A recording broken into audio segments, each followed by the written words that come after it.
আল্লাহ রাব্বুল আলামিন প্রথমে বলতেছেন ফাআম্মাল ইনসানু ইযা মাবতালাহু রাব্বুহু ফাআকরামাহু ওয়া না'আমা ফায়াকুলু রাব্বি আকরামান। একটা জিনিস আমাকে আপনাকে মনে রাখতে হবে, দুনিয়ার মধ্যে আল্লাহ তাআলা আমাকে যা কিছু দেন সব কিছু কিন্তু পরীক্ষার জন্য দেন। একজনকে টাকা দেয়, সম্পদ দেয়, পরীক্ষার জন্য দেয়। একজনকে অভাব আল্লাহ দেন, এটাও পরীক্ষার জন্য দেন। কারণ এই গোটা হায়াত মউত এটা পুরাটাই হলো আল্লাহ তাআলার পরীক্ষা। আল্লাহ রাব্বুল আলামিন বলেন আল্লাযী খালাকাল মাউতা ওয়াল হায়াতা লিয়াবলুয়াকুম আইয়ুকুম আহসানু আমালা। কার কর্ম কত সুন্দর আল্লাহ তাআলা এটা পরীক্ষা করতে চান, দেখতে চান। এজন্যই আল্লাহ তাআলা হায়াত আর মউতকে সৃষ্টি করেছেন। আল্লাহ তাআলা হায়াত মউতকে সৃষ্টি করেছেন পরীক্ষার জন্য। আল্লাহ দেখতে চান যে এই হায়াত মউতের বিষয় চিন্তা করে কে তার কর্মকে বেশি সুন্দর করে, আল্লাহ এটা দেখতে চায়। সেজন্য আল্লাহ তাআলা মানুষকে সম্পদ দিয়ে পরীক্ষা করেন। আমরা অনেক সময় মনে করি একজন মানুষ বেনামাজি, আল্লাহর নাফরমানি করে, আল্লাহ তাআলা তারে অনেক সম্পদ দিল।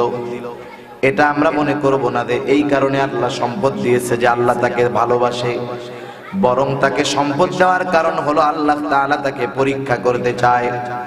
এই মানুষগুলা, বেনামাজি মানুষগুলা যখন সম্পদের মালিক হয়, আল্লাহর নাফরমানি যারা করে এরা যখন সম্পদের মালিক হয়, আর তার সামনে যখন একজন পাক্কা ইমানদার অভাবে থাকে, ও কিন্তু ওই নামাজিকে টিটকারি করে বলে, টিটকারি করে আর বলে, দেখ তুই নামাজ পড়লে কি হবে, আল্লাহ তোকে ভালোবাসে না। আমি নামাজ না পড়ার পরেও দেখ আমার আল্লাহ আমাকে কত ভালোবাসে। এরকম লোক সমাজে আছে তো? তুই নামাজ পড়ে কি করলি? আমার 4টা ছেলে বিদেশে থাকে, দেখ আমার কোনো অভাব নাই, ঠ্যাঙের পর ঠ্যাং তুইলা খাই। তখন কয় আল্লাহ আমারে দিছে, নামাজ না পড়ি তাতে কি?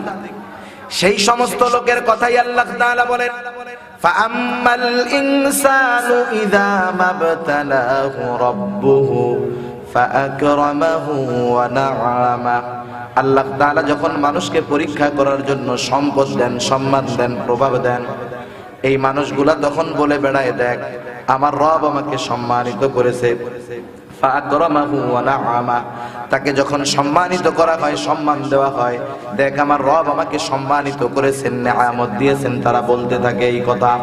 আবার যখন ওই লোকটাকেই পরীক্ষা করার জন্য আল্লাহ রাব্বুল আলামিন তার নেয়ামতের মধ্যে সংকীর্ণতা দেয়, আল্লাহ তাআলা সেই কথা বলেন ওয়া আম্মাল ইনসানু ইযা মাবতালাহু ফাকাদারা আলাইহি রিজকা। যখন মানুষদেরকে পরীক্ষা করার জন্য রিজিকের মধ্যে সংকীর্ণতা দেওয়া হয়, তখন মানুষগুলা বলে ফায়াকুলু রাব্বি আহানান, আমার রব আমার সাথে অবিচার করেছে, আমাকে অপদস্থ করেছে। যখন আল্লাহ পরীক্ষা করার জন্য দেন, কি বলে যে আল্লাহ আমারে সম্মানিত করছে। সেই আল্লাহই যখন পরীক্ষা করার জন্য আবার সংকীর্ণতা দেন, বলে আল্লাহ আমারে অপমান করছে। এক মুখে দুই কথা বলে, এক মুখে দুই ধরনের কথা, দ্বিমুখী কথা। এটা মুমিন বলে না, এটা মুনাফিক বলে, ঠিক কিনা বলেন? আল্লাহ তাআলা বলেন না, তুমি যে বলতে চাও যে আমি আল্লাহ তোমার উপরে জুলুম করেছি, তোমাকে অপমান করেছি, না না, তোমার রিজিকের এই সংকীর্ণতার কারণ কি? সেই কারণগুলাই আমি এখন আপনাদের খেদমতে পেশ করতে চাই। খেয়াল দিয়ে শুনবেন, আমাদের রিজিকের মধ্যে সংকীর্ণতা আসে কোন কোন কারণে। যদি আমরা রিজিকের মধ্যে প্রশস্ততা আনতে চাই, এই বিষয়গুলোও আমাদের খেয়াল রাখার দরকার। আল্লাহ তাআলা এবার ওই ধরনের মানুষদের কথার জবাব দিয়ে বলেন